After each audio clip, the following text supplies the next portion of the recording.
Hello বন্ধুরা, welcome to my another video. আজকের ভিডিওতে আমরা আসলে কথা বলবো স্থানীয় সরকার প্রকৌশল অধিদপ্তরের লাইসেন্স নিয়ে।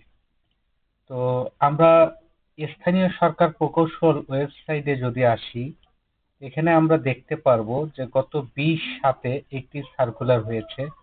আপনারা দেখতে পাচ্ছেন এই 20/7 যে সার্কুলারটা হয়েছে, এখানে আমি একটু আপনাদেরকে এটা একটু আমি জুম করে যদি দেখাই, আহ, এখানে আপনারা একটু লক্ষ্য করুন। এটি হচ্ছে 20/7/2025 এবং এখানে দেখুন কি বলেছে, ইইএস।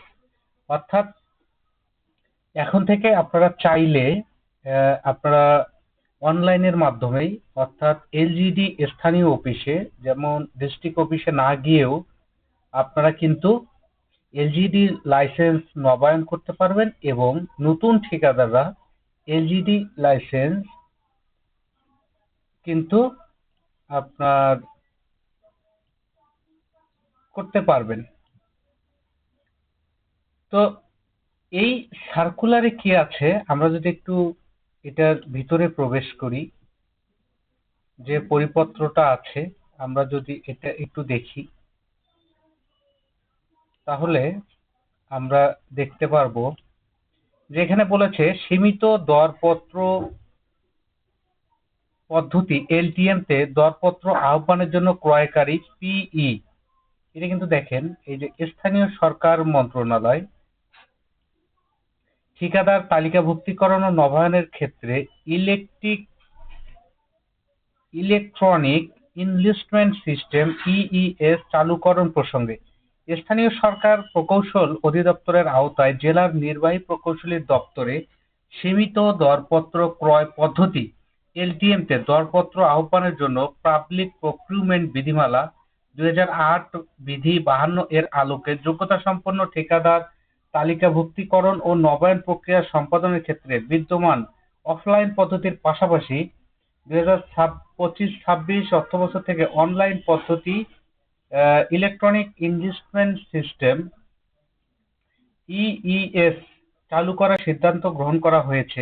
ইইএস পদ্ধতিতে আগ্রহী ঠিকাদারগণ www.mygov.bd ওয়েবসাইটে নাগরিক লগ ইন অপশন ব্যবহার করে রেজিস্ট্রেশন পূর্বক LGD tenderer application investment application সেবাটি অনুসন্ধানের মাধ্যমে প্রক্রিয়া সম্পন্ন করতে পারবেন। উল্লেখ্য, উক্ত ওয়েবসাইটে অটোমেটেড চালান সিস্টেমের মাধ্যমে ফি প্রদানের ব্যবস্থা রয়েছে। এমতাবস্থায় সীমিত দরপত্র পদ্ধতি এলটিএম তে দরপত্র আহ্বানের জন্য ক্রয়কারী পিই কর্তৃক যোগ্যতাসম্পন্ন ঠিকাদার তালিকাভুক্তিকরণ ও নবায়নের ক্ষেত্রে সংশ্লিষ্ট ক্রয়কারীগণকে নিম্নবর্ণিত পদ্ধতি অনুসরণের নির্দেশ প্রদান করা হয়েছে। অর্থাৎ আমি বিস্তারিত না বলছি, এটা মাই গভ নামে যে সরকারের ওয়েবসাইটটি আছে সেখান থেকে আমরা করতে পারবো। তালিকাভুক্তিকরণের জন্য আমাদের 5,000 টাকা, সেটিও ঠিক আছে। আবার নবায়ন 2,000 টাকা, সেটিও ঠিক আছে। এরপরে আমাদের যে কার্যক্রমটা কিভাবে করতে হবে, আমরা যদি এখানে এই যে এখানে একটা ওয়েবসাইট দেয়া আছে, আপনারা লক্ষ্য করুন এখানে mygov.bd। আচ্ছা, এগুলো আমি একটু কেটে দিচ্ছি। আচ্ছা, আর একটা জিনিস যদি আমি আপনাদেরকে বলি, দেখুন যে এলজিইডি উদ্যোগে ই তালিকাভুক্তির সূচনা, অর্থাৎ এটি একটি আসলে ভালো সম্ভাবনাময় সূচনা। এরপরে দেখুন এলজিইডি দরপত্রদার তালিকাভুক্তিকরণ প্রক্রিয়া অনলাইনে সম্পন্ন করার ব্যবস্থা নেওয়া হয়েছে। বাংলাদেশে এলজিইডি সর্বপ্রথম এই পদক্ষেপ গ্রহণ করে, যা সরকারি প্রকিউরমেন্ট ব্যবস্থায় একটি গুরুত্বপূর্ণ ডিজিটাল অগ্রগতি। স্থানীয় সরকার প্রকৌশল অধিদপ্তর এলজিইডি সীমিত দরপত্র পদ্ধতি এলটিএম তে দরপত্রদাতাদের তালিকাভুক্তি ও নবায়ন প্রক্রিয়াকে সরলীকরণ, স্বচ্ছতা বৃদ্ধি ও দ্রুততর করার লক্ষ্যে ইলেকট্রিক ইনভেস্টমেন্ট সিস্টেম ইইএস চালু করেছে। তো আমরা এটাতে আসলে কিভাবে করব। চালুকরণের যে উদ্দেশ্য সরকারের EES, electric investment system platform, যার মধ্যে দরপত্র তালিকাভুক্তি ও নবায়ন প্রক্রিয়া ডিজিটাল পদ্ধতিতে সম্পন্ন করা সম্ভব হবে।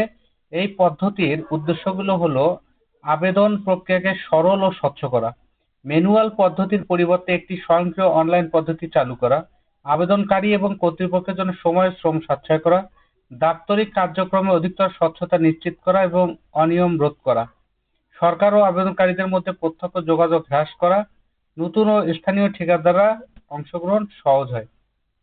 আবেদনের পদ্ধতিটা ইইএস মাধ্যমে তালিকাভুক্তি ও নবায়নের জন্য দরপত্র দাতাদের এই যে মাই গভ ওয়েবসাইটটা এখানে দেয়া আছে, প্রবেশ করে নাগরিক লগ ইন, এরপরে এখানে গিয়ে লিখতে হবে এটা।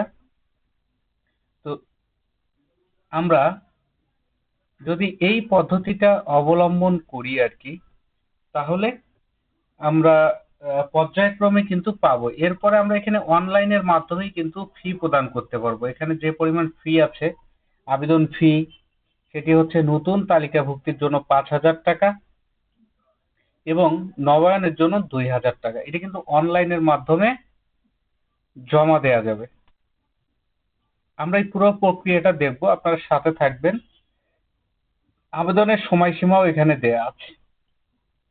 এরপরে ভবিষ্যৎ পরিকল্পনা। আগামী 2026-27 অর্থবছর থেকে এলজিডি এর সকল তালিকাভুক্ত নবায়ন প্রক্রিয়া সম্পূর্ণরূপে অনলাইনে সম্পন্ন করা হবে। অর্থাৎ 26 সাল থেকে পুরোটাই কিন্তু অনলাইনে যাবে।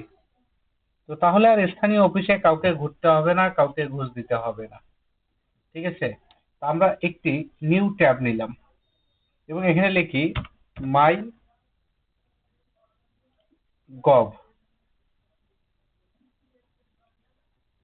এখান থেকে আমরা বাকি প্রক্রিয়াটি সম্পন্ন করব ইনশাল্লাহ আগামী ভিডিওতে।